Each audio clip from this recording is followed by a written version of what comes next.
Ojo suwe ati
puji dikir kidung suci yang mantra rahayu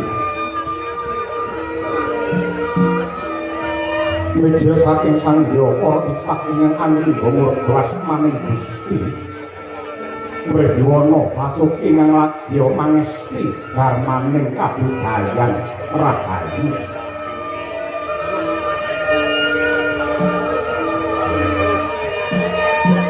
minangka bebukaning kandha kawis tinggal ana desa Banjardawa papane Jembar Sarwa Bawira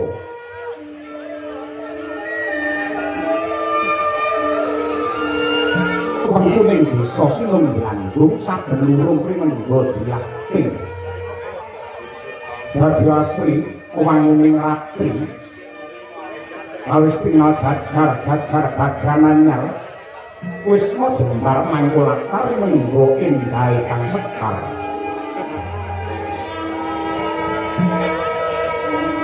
Pekarangan kebon kinagredanon maratas binelah wenganing gapura simerat piwulan mulat sarira angrasawani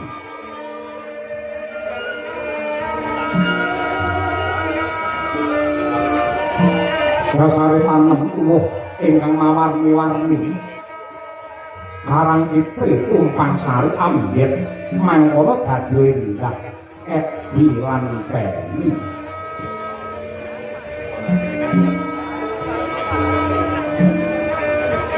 sumbering toya bening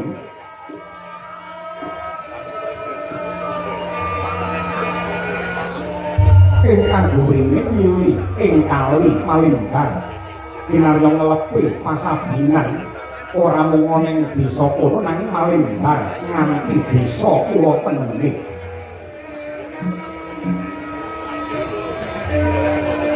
Raja kang pancur ingkang tinawan pring kinarya sesuci diri tumraping para kawula ingkang manembah marang Gusti kang Maha Suci Babu sekawaning jang umandang jumbuling awang mijil saking sono sembahyang angajak pring para kawula sujud pring Gusti kang Maha Tenang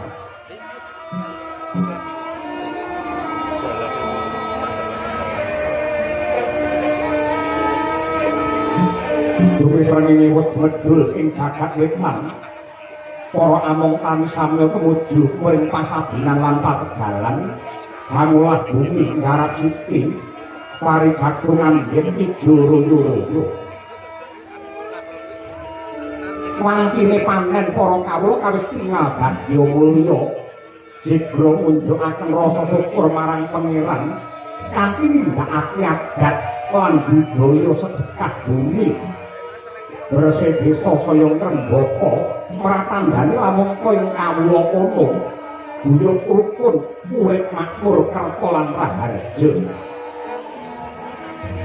Nabiyanto namung dumados saking rong dukuh parandene sembodo ngawontenaken tasakuran ing papan kang gawira labet musayuk sayek saeka kapri manunggal tetunggalan kabeh rumangsa handardeni satemah saben umum gelem urunan 100.000.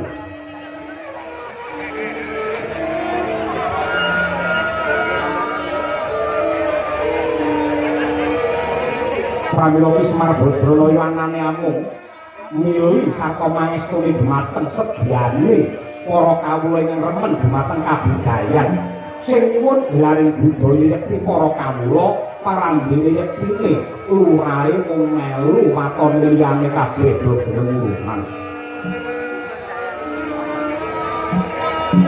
ayo mayang tentrem jenjang permanem awet Peter iki lurah Badranaya kang wis rambah kaping 7 den pilih dening para kawula. Dengan putra Pitgon nggih lurah Garing Petruk Iwah Ki Bagong printen dalu tansah mandhing kedadak matur prapane satriya para putra-putra Pandhawa mijil saking kahyangan Arga Dawa inggih Bambang Sanghyat majane Raden Arjuna. Badan kantun putra Indradipati atmajane Raden Werkudara yang kasih Raden Antasena. Mangkono Kyai Semar Sigra manembra rawuhe sang Bendara kekalih.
Karang kadempa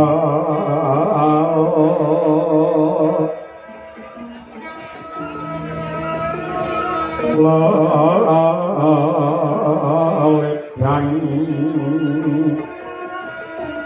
Lurah Semar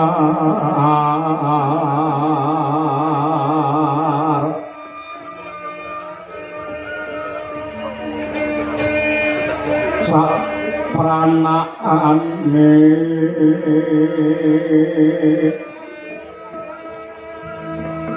mulak kebon kedalan aren-aren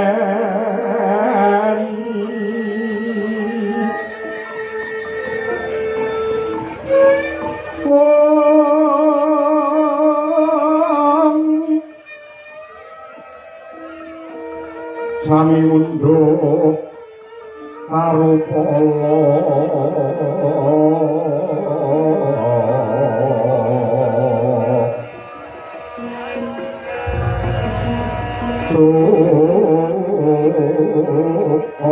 sinden sasendonan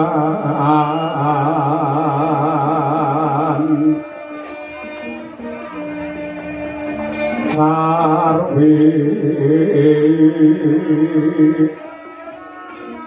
joget genti genti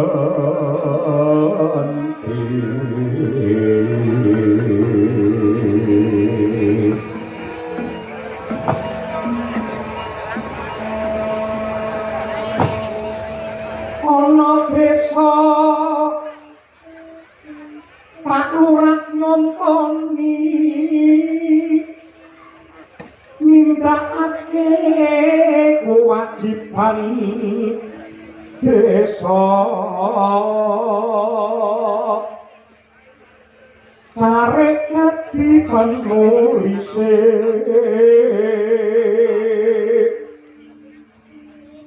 Mbah Bayan perintah gawuh njur Mbah Mudin munta wong mati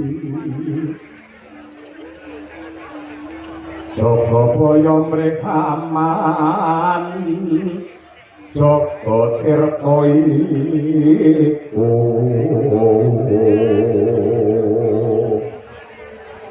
andum banyu kang warata kami tuwa pangayom sangya pradase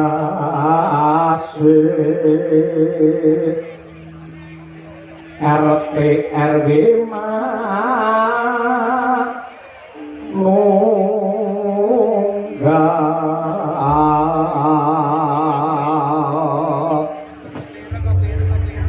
Gandang gula napa niki wau Pak Gandang gula desa berkah tanpa beda kaya desaku kene iki Gandang iku dangan gula ki legi tegese anggonku mudhang lan nyuwun marang kurbane Hyang Agung muga-muga ing desa kene wiwit saka perangkat nganti masyarakat kabeh antuka berkah saka Gusti Allah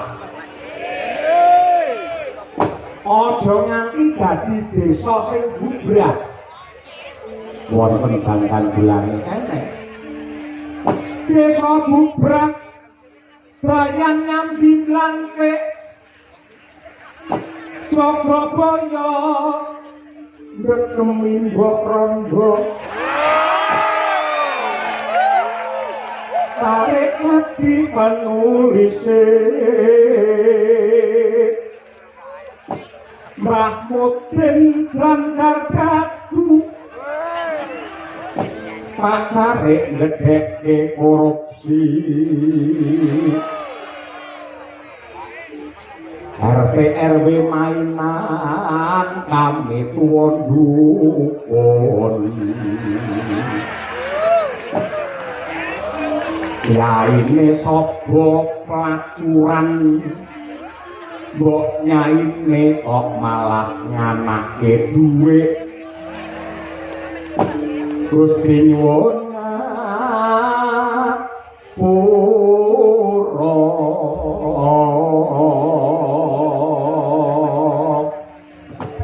kula mboten nyemoni sinten-sinten mboten kritik sinten-sinten lahir batin kula mboten kritik sinten-sinten ewadene kok nglakoni berarti ya atine dipodel nggih napa mboten lur kowe iki ditimbali rene lagi pisan wae kok wis muni sing ora-ora kaya tegemen kowe muni kaya ngono kuwi kok kirang mboro iki matur nuwun karo panitia kok malah ditegel-tegeli ngucap sing kaya ngono landhepe kaya ngono tegel ra tegel ya tetep tegel yen nganti kiai kene kok yo gelo karo sampean piye yen gelo nyatane sesuk-esuk aku wis mulih ketemu paling yo taun ngarep sih kan jebul sing ra anti-anti wis pato kene loro pisan iki malah ingkang prayogi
wangunku prapta Kyai Semar. Ora liwat salam taklimku katur Ki Demang Badranaya. Inggih. Sampun kula tampi anggadosaken santosaning lair batos. Tanpa beda kelawan Antasena Semar. Wijenis polone ring sambika langgonku prapta tansah sinampuraning kamulyan dipayungi kelawan kabagyan. Ora liwat salamku katur marang Kyai Semar Badranaya. Inggih Ndara Antasena sampun kula tampi mugi anggadosaken tentreming desa kula mriki. Janur gunung kadengaren. Ing atasipun paduka kekalih menika satriyane bangsa, pitatane para umat, mustikaning para satriya parandene kok kersa kraya-raya rawuh wonten ing rompok kula mriki. Syukur bagi menawi anggenipun rawuh wonten ing Karangkadempel mriki namung mertinju sarta piluwik dumateng kawontenanipun kula Semar lan anak kula tiga Gareng Petruk Bagong.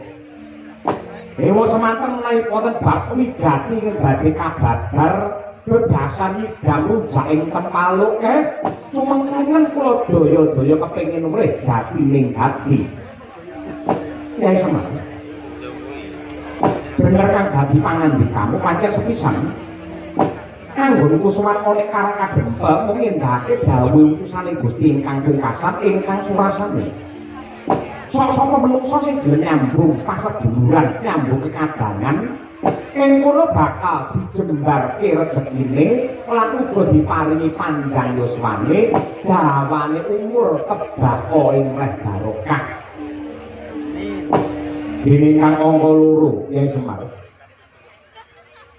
Gandengake kelawan pisanggeng niki ngrumangsane lamun to dadi putra Pandhawa. Dadi satriyane bangsa ing negara Ngamarta kene sing tegese rakyatan sapropirane duwe tanggung jawab abot tumrap baner bajen butek bening mulya rekasane para kawula sak negara Indraprastha. Monggo wis cetha pratira lamun Ripalungguhan iki semune negara Ngamarta nembe ketaman pagebluk. Larang sandang kelawan pangan. Para kawula pating jerit rereyongan. Malah kepara gandeng panguripane wong Ngamarta ki saperangan saka anggene padha tetanen. Anggene garung luku garap sawah lan uga nandur ning pategalan. Ripalungguhan iki kahanane para among tani iki banget lenyuake, banget lemesakake. Banyune kuwi angel. Engko yen wis takon dadi tanduran tenan, tandurane mesti dipangan karo ama. Satemah para kawula gagal anggene panen. Niku teng pundi? Saperangan gedhe negara Ngamarta desa ngadesa kaya ngono kuwi. Larang sandang kelawan pangan, larang banyu tur akeh ama. Ning benten kalian Karangkadempel nggen kula mriki lho, Gus. Ampun dikebyayah. Yen liyane desa kula mriki do larang sandang pangan, larang banyu. Yen mriki menika banyune malah turah-turah, malah saged ugi malih bar nganti desa kiwa tengen mriki kabeh entuk banyu ing mriki. Meh sak kecamatan jagake banyu ke Karangkadempel. Uripe para kawula racake mulya, nadyan teng mriki menika hawane adem, hawa sing adem kala wau, mahanane tentreme ati, ademe pikir, mula le mikir tiyang mriki niku semeleh, tur ora kami bandanen. Ora kami bandanen. Rumangsa urip ana ngalam donya, urip ana desa, gandeng desa iki duwe adat, duwe tradisi. Waton desane kok duwe gawe, desane kok duwe hajatan. Mesti para kawula ki moh mandeg, moh leren, moh mangku tangan. Sak propirane ya kudu melu duwe gawe.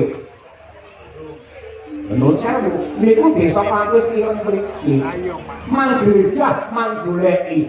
Tiyang syukuran desa niku racake liurane pira to? Mung 20.000 mung gawe 30.000. Ning teng mriki niki saben wungu iki 100.000.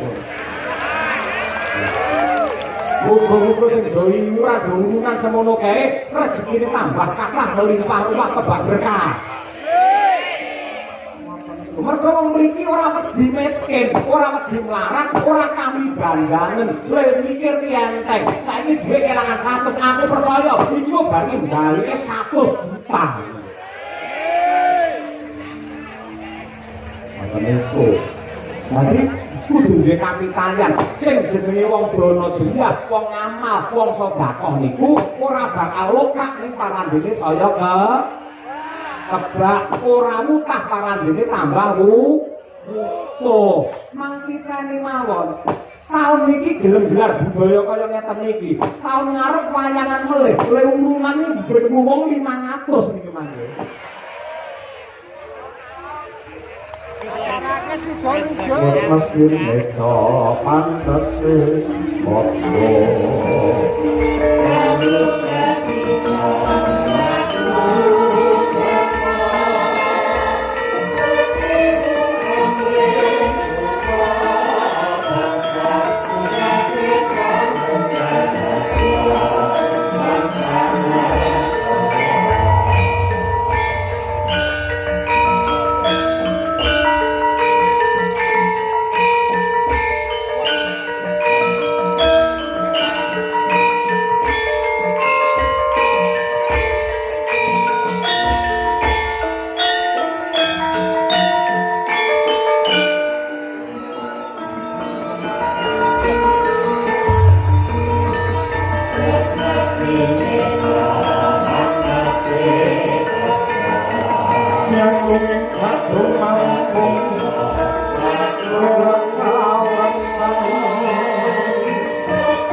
ireng beda karo desa liyane kuwi aku ora maidu mergo pancen pinter lan wasise Kyai Semarang yen munata desa.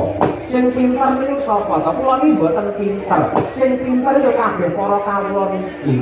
Wong desa utawa perangkat niku teng mriki mung manut piye karepe para kawula. Ngoten niku. Ning kawulane ya sembodo, upamane duwe usul ngeten-ngeten iki kawula ya gelem kurban. Lah niku apike teng mriku niku dadi kawula dadi rakyat aja mung iso nyacat karo maidro karo pejabat desa. Yen wani usul ya kudu wani rakyat tenan niku sing apik teng mriki. Iya. Kula kang mangkon nuwun sewu.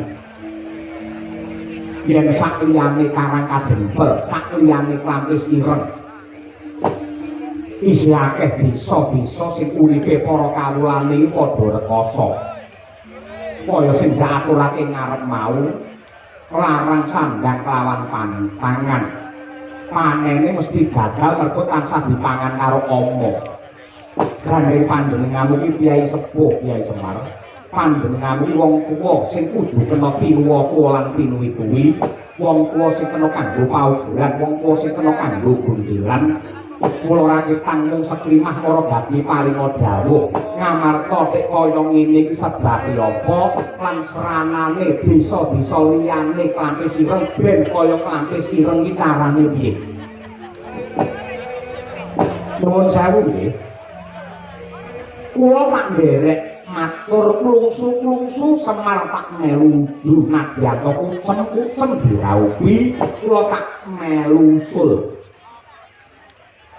Menapa sebabipun saperangan ageng negari Ngamarta niku ripalungguhan samangke ketaman pagebluk ketaman prihatin. Wong desa uripe padha rekoso merga larange pangan kala wau. Merga samangke wong Ngamarta niku akeh-akeh do lali karo jati dirine.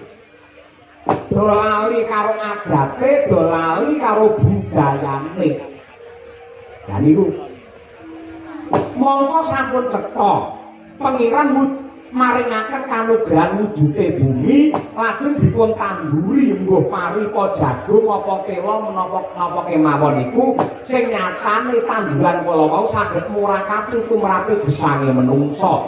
Ning menungsa sok-sok lali ngaturke syukur, ngaturke panuwun marang Gusti merga saka nikmate bumi. Yen cara mbah-mbahmu mbiyen saben-saben bubar panen niku mesti ngawontenaken sedekah bumi, ngawontenaken merti dusun, ngawontenaken sing diarani bersih desa. Niku hajate wong sak desa. Ning sakmangke sampun langka lho.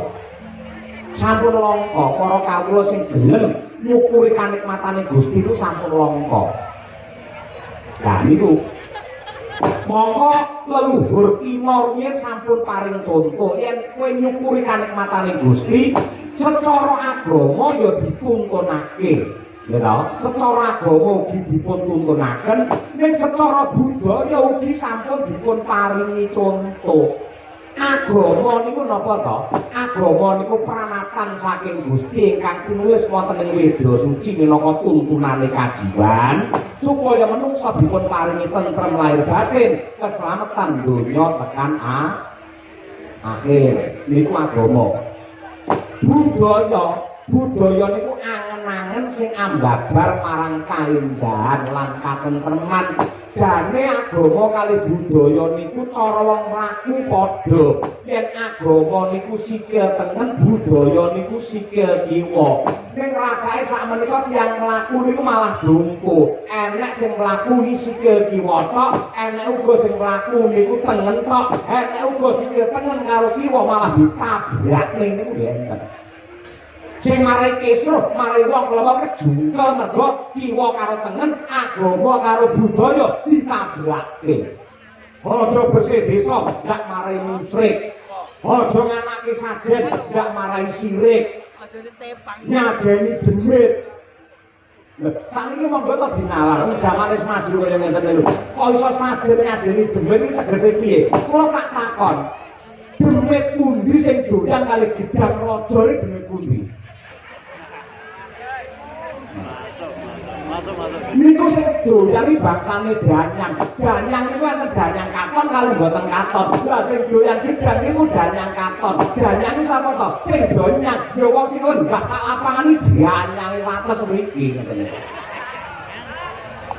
Ora ya iki dalam pasti memekaken. Nah, nuwun sewu. Sajen. Sasa lak wonten dipun tayangaken wonten ing layar kaca. Ana wong sing ngelek-ngelek sajen, ana wong sing wani mbuang sajen, ana wong sing wani ngembuang sajen. Mergo niku mboten ngerti maknane sajen niku napa.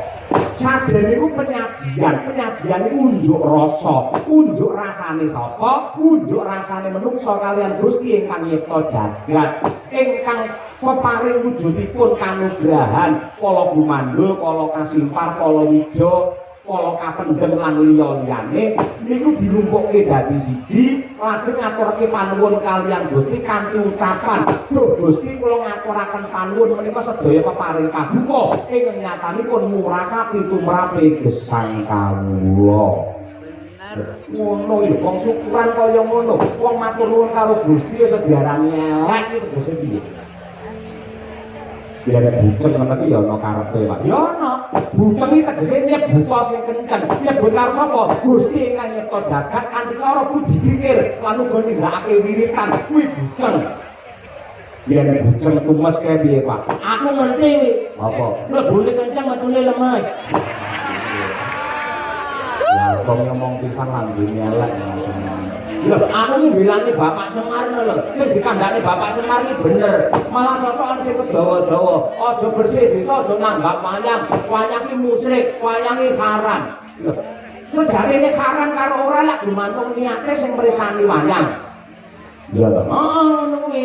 Lek nonton wayang niate gatekke lakon, gatekke wejangan, gatekke crita, gatekke gendhing. Insyaallah ora ana harame, ora ana dosane. Sing marai dosa nonton wayang niate kleru, ora gatekke crita ning butuhe mentelengi sinden. Sing rene butuhe nyawang sinden wonge teko. Yan sak lapangan. Ngono kuwi. Yen nyawang sinden apa ya dosa? Urung karuan dosa lho, Tru.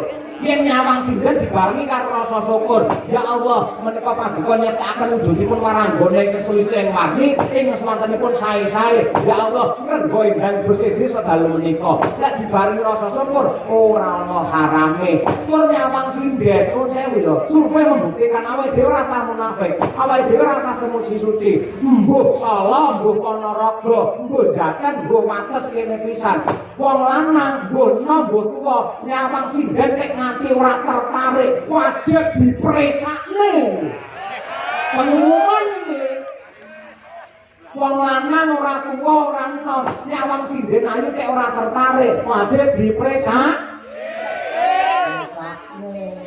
Ning ya kuwi dibarengi karo gedene rasa syukur ngono kuwi.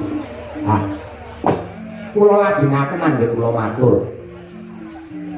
Jenengan prisa napa mboten bilih simbole kesuburan Dewi Sri sampun oncak saking negari Ngamarta pun prisa derek. Komongati padha dipun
layak para among tani padha nangis.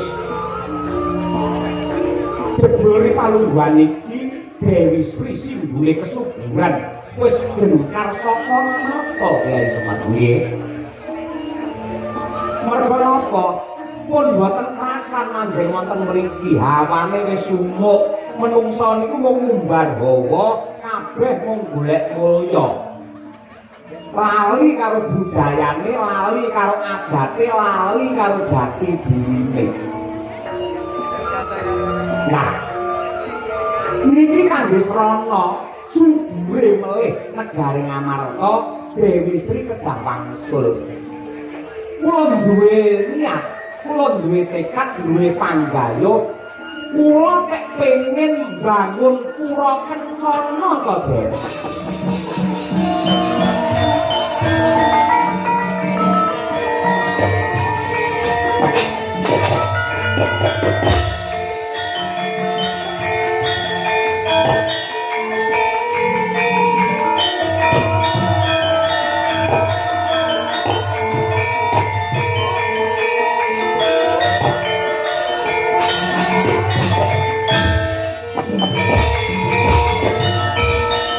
Nopangkok madyune ngalah ya dumilah mangulah ngelmu bangkit mangkit mikat rek mangukut wong ngukut maning jiwangko kang mangkono patut sinabut wong sepuh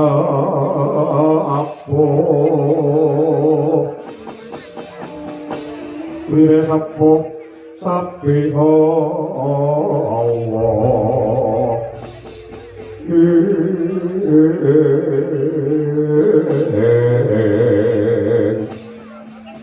bangun pura kencana nggih kira-kira yen Lurah Semar pengin bangun pura kencana para nom-noman ngamarta kados jenengan kersa nyengkuyung napa mboten wakon gedayuane Wabadranaya kuwi suci luhur lan becik mesti wae Antasena sakadang nyengkuyung lekase Kyai Semar wong apa nyuwun prisa maknane tegese bangun pura kencana ki piye ya ha bangun pura kencana bangun sampun ngarani pura niku lawang gedhe kencana niku emas kula badhe ndadosaken karang kadempel mriki papan kangge srana kumpule para nom-noman nggih kumpule para nom-noman kumpule para kawula sing duwe panggayuh padha nenggih pura kencana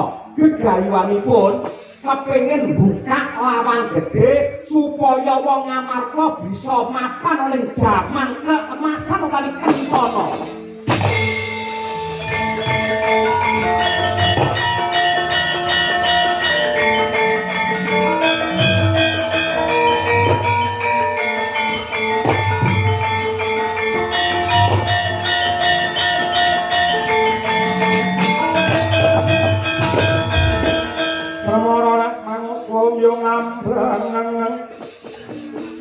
Ati karunaning kaswase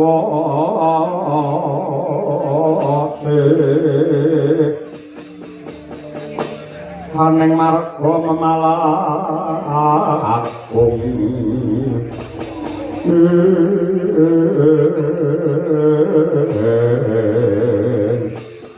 mesti wae aku nyengkuyung mesti wae aku bakal mbantu niat tulus lan suci sing bakal ditindakake karo Kyai Semar Badranaya anggene bakal bangun pura kencana yen pancen sampeyan nyengkuyung pimpinane le bangun pura kencana mangke apike malah ndika Raden Wisanggeni mawon aku mung manut makut disengkuyung karo wong akeh nah syukur bagi sewu mila sakmangke wiwit dandan-dandan wiwit makarti wiwit tumandan sampeyan aja kesusu mulih teng Kutagara aja kesusu mulih teng Kahyangan Argadahana ning sampeyan kudu ngrangkul karo wong cilik cedhak karo para kawula yen pancen sampeyan ngaku dadi satriya utawa sentana sing apik upamane kawulamu lagi peteng sampeyan kudu sing madani kawulamu lagi ruwet sampeyan kudu sing ngudari yen kawulamu lagi susah kowe sing kudu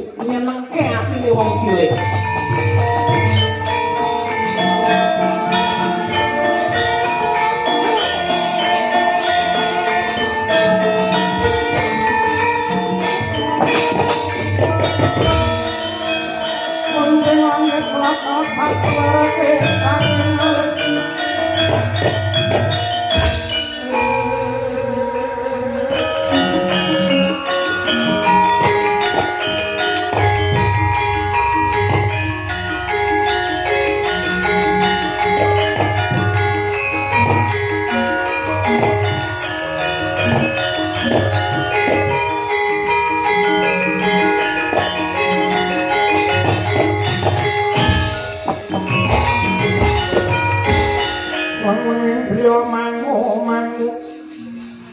mangun kandhuan rimang berlena tanpa kaning yen pangkulo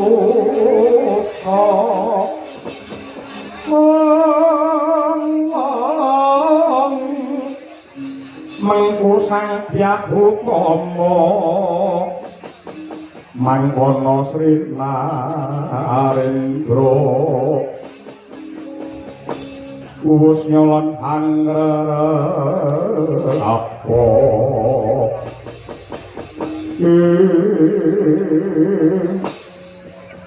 iki nitik sandangane cetha lamun to iki lurah utawa Demang. Para gagi sajarwa kowe Demang sapa? Inggih Kyai Semar dipun tepangaken kula Demang saking dadapan nami kula pun munaji. Guru cilik kaya ngene dadi lurah nggih rong periode lho kula. Yen tak samang kowe kok tawang-tawang tangis kaya wong sedaya napa? Ngaturaken ketiwasan wonten desa kula dadapan geger. Salebetipun para kawula niku do tangisan, para tani niku gagal anggene panen merga dipangan kali wereng dipangan omok. Malah sak menika teng sawah niku wonten wujudan buta sing ndase celeng rusak tandurane para kawula dadapan pripun menika Kyai.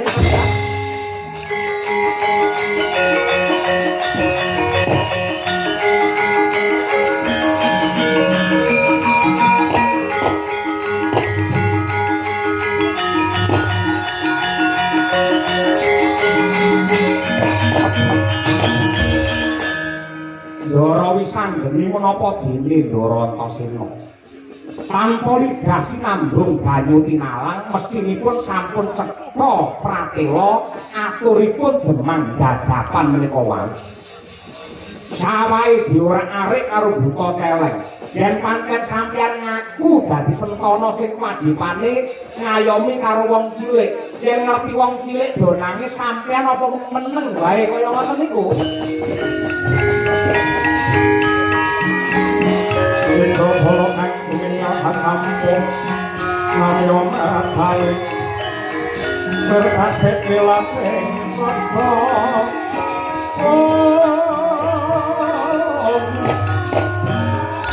Nakman kumangun tangit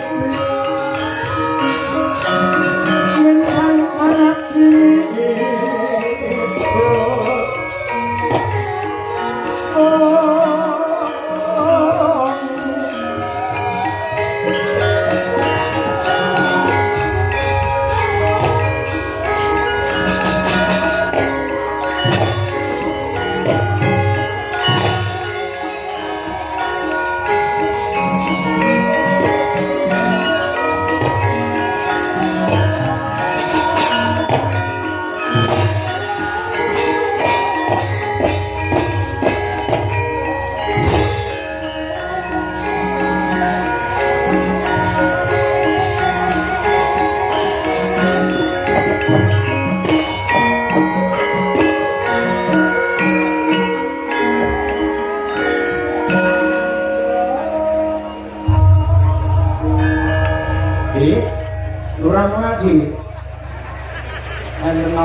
Batrong rene yang mburi dilu petong karo aku. Nuwun sewu Ki Semar gawe kono bukan sing apik kono. Kowe kenal karo aku. Inggih ngertos Ki Batrong. Ah, syukur. Ngerti ora pampe sirngi bendaharane sapa? Ngertos jenengan lah syukur. Sing mangkat jangkah Kyai loro sapa ora ngerti. Mboten ngertos. Yang jenenge Wisanggeni karo Antasena, anake Janaka karo anake Werkudara. Kuwi ora diperintah karo Semar mokal gelem jangkah ning desamu. Nulungi kowe karo kawulamu kabeh. Nggih. Lah mosok kowe yo merem dipet. Lah Bapak Semar sing ngewangi kowe bantu kowe, mosok ora ketang pira ya. Nggih tandha matur nuwun lho. Nggih, kula teng pundi-pundi niku langka mbetok arta kathah. Wis kok pira yang penting ikhlas lahir batin. Men iso barokah desamu ngono lho. niki namung kula beto arta gangsal yuta ning menawi badhe dipun caosaken Kyai Semar kula pekewuh upami kula titipaken Ki Bagong kinten-kinten Ki Bagong kersa napa mboten iya to ning kula mboten nggawa amplop aku yen ndi nggawa amplop astempel madang arah Pak Gong ngalor ngidul jadi kalau streaming telu nanti tak buka kabeh nang kamar mandi tak sudo 50-50 ora bion nang kita ya nggih ngapunten gadahi namung niki ora masalah ora kudu akeh sing penting ikhlas ngono lho kowe kenal lho nek bisa mendadakan biasane wong bersih desa di apa wis sing ragate lurahe karo duwe ADD wong kene doyuran 100 meneh elok lho kowe kudu matur ngono kelangan duwe 5 juta udah susah boten ikhlas kare batos ngono wis ngono mana semir ini rasa omongan munaji jane mau tak pengen ngangkel nek duit nggih kowe aku ki ketulung ikhlas lahir batin sepi pamrih ra main gawe aku iso ngomong ngono kuwi dhek ngangkel dititipne aku sok dhek titip duit nang aku duit 1 juta lho iki lak 1 juta Lepannya dewe ikhlas isra apa matur nuwun. Nah, iki mau kok sing lantarne lek liwati aku. Mosok ora ketang 500 aku ora kok keki. Iya 500 iki. Ngono jenenge aku. Sangonya. Iya. Kok tak golekne tanggapan neh ning grup Purwodadi ngono.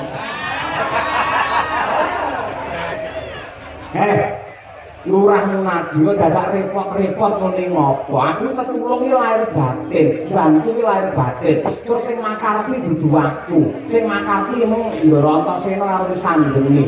Boten napa-napa niku namung kandha matur nuwun kemawon lan nyuwun pangapunten kula boten saged nyaosi kathah namung nyaosi arta ingkang jumlahipun. Masalah ngene lho, Ji. Lek meneh karo apa-apa aja diomong-omongne wong, ora ngerti kiai nek pareng dawuh. Tangan tengen meneh sing kiwa aja nganiro. Ngono. Aja diomongne ngono kuwi. Iya, ora apa-apa ki, Bang, ora apa-apa. Tak tampa kanthi lila legawa, dhuwit sing jumlahe masalah ngene lho, Mas. Aja ngomongin dhuwit ora iso turu lho carane ngono kuwi. Ngomongin dhuwit. Aku melu ndonga kanthi cara magita-gita muga-muga dadapan dan tulus raharja.